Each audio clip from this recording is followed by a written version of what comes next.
Alright, next, let's do Karen's quest. No, yeah, no, yeah, no. Yeah, no. Amukiki. Boink. Hey, Amukiki. Sup.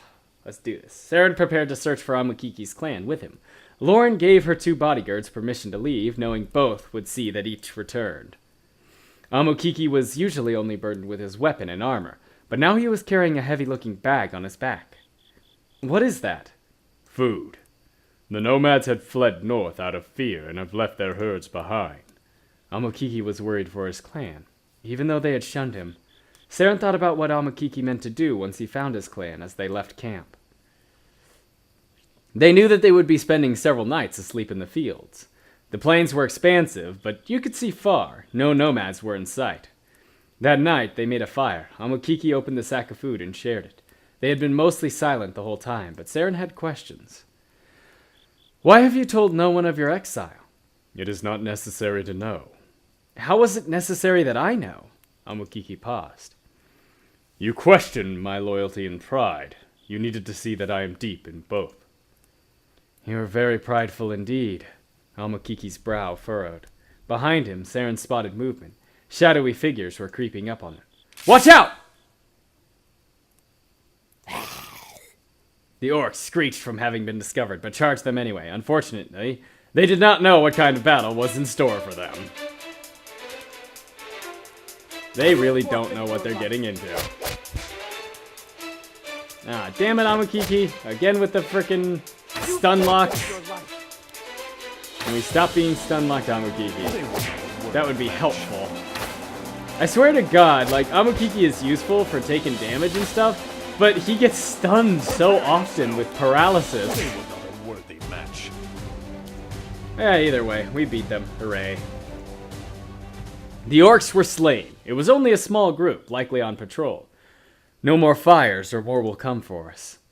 Amukiki bent down and inspected the ragged clothing on the orc corpses. He touched their weapons and accessories with horror. What's wrong? These were made by nomad hands. Amukiki stood up and looked back at Saren with unmasked fear. They're preying on the clans. Saren steeled himself. There would be no rest tonight. Let's go. They took off from their campsite and spent the night and morning traversing the plains as efficiently as they could. At last, they saw a horde of orcs and heard faint screams. They ran for the orcs even though they were still so far away. The orcs were more than happy to wait. To battle! God damn it, Amukiki. You forfeited your life. I swear to God! I just talked about you getting stun locked, dude.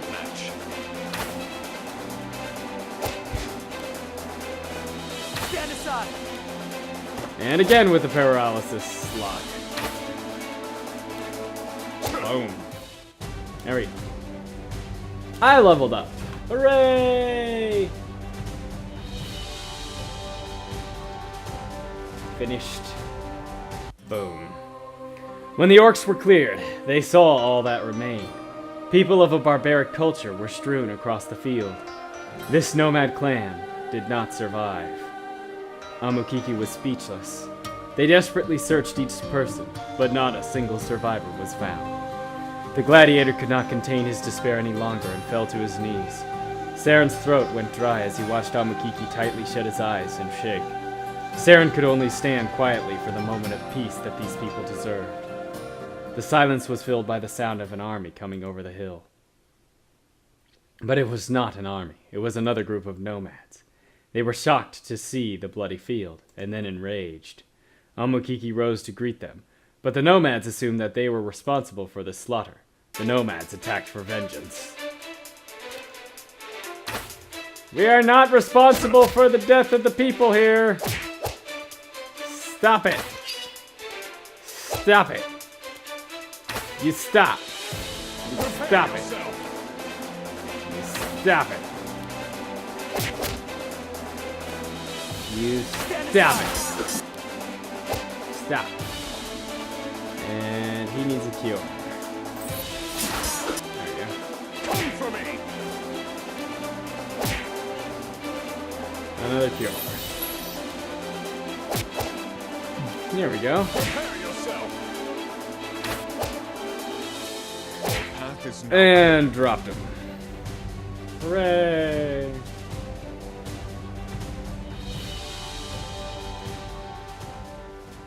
Loud and repetitive grunting slowed the attacks of the nomads as they started pulling back as even more nomads came over the hill. The grunts were coming from the largest man in the group. He stopped and the warriors returned to the top of the hill. They stared at Amukiki and Saren for a very long time. Amukiki finally understood. We must leave. He led Saren in the opposite direction of the clan and traveled to a safe distance. This allowed the clan to deal with their people. They recovered the dead bodies and prepared them for traditional nomad burial. Saren and Amukiki watched for many hours as the clan gathered stone to cover the bodies. Even though Saren had seen enough, Amukiki was not moved. He stood on the hill and watched the nomads ever intently.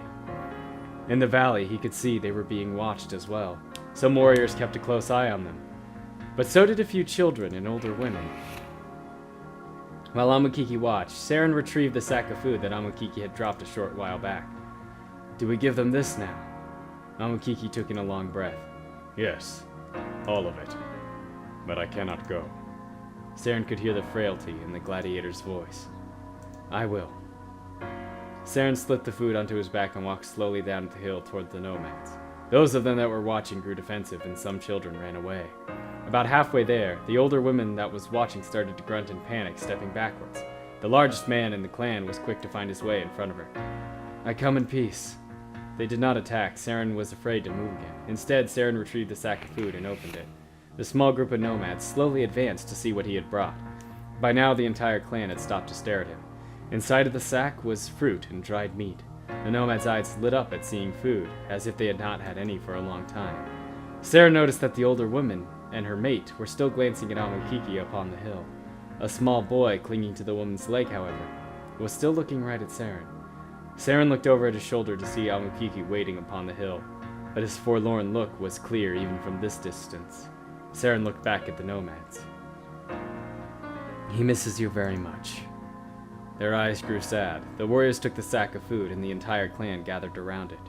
The largest nomad still stood silently next to the woman. Saren felt that his time was up and they had done what they came for, so he turned to leave. You, Saren was surprised to hear the large man speak. give. He pulled off a mighty shield from his back. He looked at it once before thrusting it at Saren. Give to who? Amukiki.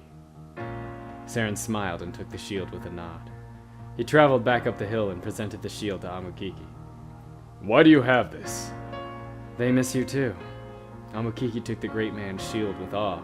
It was battle-worn and primitively made, but hieroglyphics adorned it to show that it meant much more than just a shield.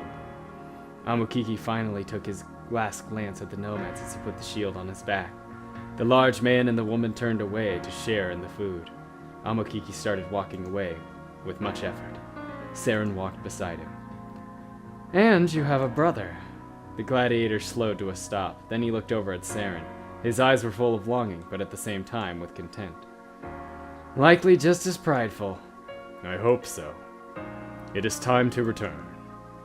I have your back. Saren had not appreciated how far Amukiki had come from his roots. Though he rarely spoke, he spoke fluently. And after meeting the nomads, it was clear why Amukiki would be offended to learn that his people were called barbarians. They did not live like the rest of the world, but they were as rich a culture as any other. On their trip back to Loren, Amukiki told Saren the whole tale of his life after exile. He was seen as an inferior brute and worked demeaning labor for no pay. But the times when Amukiki spoke of the gladiator arena showed how much he valued that part of his life. It was likely the only way he garnered respect from the Empire, so that would explain why he worked so hard to maintain it. Saren felt he had truly come to know Amukiki, and why he was so steeped in pride. Because without it, Amukiki wasn't his parents' son. Shield of the Bear received. To the inventory! To Amukiki. You got a shield, dude. Oh, that's better. Oh, it's so much better. Oh, yeah. Yeah. It's so much better. Yeah. Yeah. Alright. That was cool. That was awesome. Next! Hey, this is RPGatWill. I hope you liked this episode of Loren the Amazon Princess. If you want to check out some of my other material, you can click on my channel link below, or you can even subscribe if you'd like. I like to do some silly songs on the side, along with my RPG work. If you want to see some more group-oriented stuff, there's another channel called Gaming Idiots TV that I take part in. That's where we do all our group stuff, so I'll provide a link below if you want to check it out there. See you next time.